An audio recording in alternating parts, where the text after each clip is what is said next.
अरे दे रही हूँ। जो वंदे मातरम की जो क्रोनोलॉजी है वो भी आप समझिए, जो असली क्रोनोलॉजी है। 1875 में महाकवि बंकिम चंद्र चट्टोपाध्याय ने इस गीत के पहले दो अंतरे लिखे, जो आज हमारे राष्ट्रगीत घोषित हुए हैं, मतलब जो घोषित हुए थे और जिसको हम आज अपना राष्ट्रगीत कहलाते हैं। ये पहले दो अंतरे लिखे 1882 में। 7 साल बाद उनका एक उपन्यास प्रकाशित हुआ, आनंद मठ।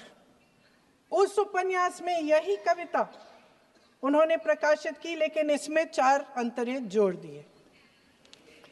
1896 में कांग्रेस के अधिवेशन में गुरुदेव रविंद्रनाथ टैगोर ने पहली बार ये गीत गाया। 1905 में बंगाल के विभाजन के खिलाफ आंदोलन के समय वंदे मातरम जनता की एकता की गुहार बनकर गली गली से उठा। गुरुदेव रविंद्रनाथ टैगोर जैसे महान स्वतंत्रता सेनानी इस गीत को खुद गाते हुए बंगाल की सड़कों पर उतरे। विद्यार्थियों से लेकर किसानों तक, व्यापारियों से लेकर वकीलों तक, हर कोई ये गीत गाने लगा। इस गीत की शक्ति को समझिए। ब्रिटिश साम्राज्य इसको सुनकर कांपता था और हमारे देशवासी इसको सुनकर वह मन बनाते थे, वह हिम्मत बनाते थे कि इस भयंकर साम्राज्य के खिलाफ सत्य और अहिंसा के नैतिक हथियारों को लेकर शहीद होने की तैयारी करते थे।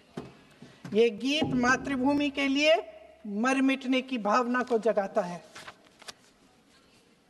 इस गीत की शक्ति ये है, इस गीत का हमारे देश से जुड़ाव ये है।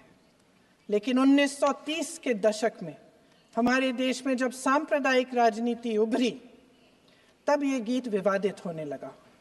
1937 में, अब ये मैं दूसरा उदाहरण देने वाली हूँ क्योंकि प्रधानमंत्री जी ने अपने भाषण में इसका उल्लेख किया और गलत किया, इसीलिए मैं इसके जो सच्चे जो तथ्य हैं वो आपके सामने रख रही हूँ। 1937 में नेताजी सुभाष चंद्र बोस कांग्रेस का अधिवेशन कलकत्ता में होने जा रहा था, उसका आयोजन कर रहे थे। तो जो मोदी जी ने पत्र सुनाया सदन में 20 अक्टूबर का और कहा कि जवाहरलाल नेहरू जी ने नेताजी को ये चिट्ठी लिखी और ये कहा कि इस पर चर्चा होनी चाहिए, उससे पहले 3 दिन पहले नेताजी सुभाष चंद्र बोस ने पंडित जवाहरलाल नेहरू को एक चिट्ठी लिखी थी, जिसका जिक्र आपके प्रधानमंत्री ने नहीं किया। और इस चिट्ठी में सुन लीजिएगा,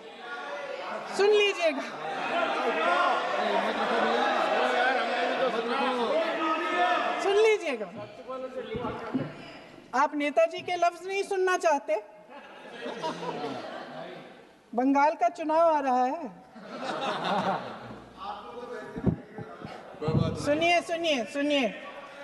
सुनिए। हाँ, कोई बात नहीं, हम तो देश के लिए हैं। हम देश के लिए हैं, आप चुनाव के लिए हैं, हम देश के लिए हैं।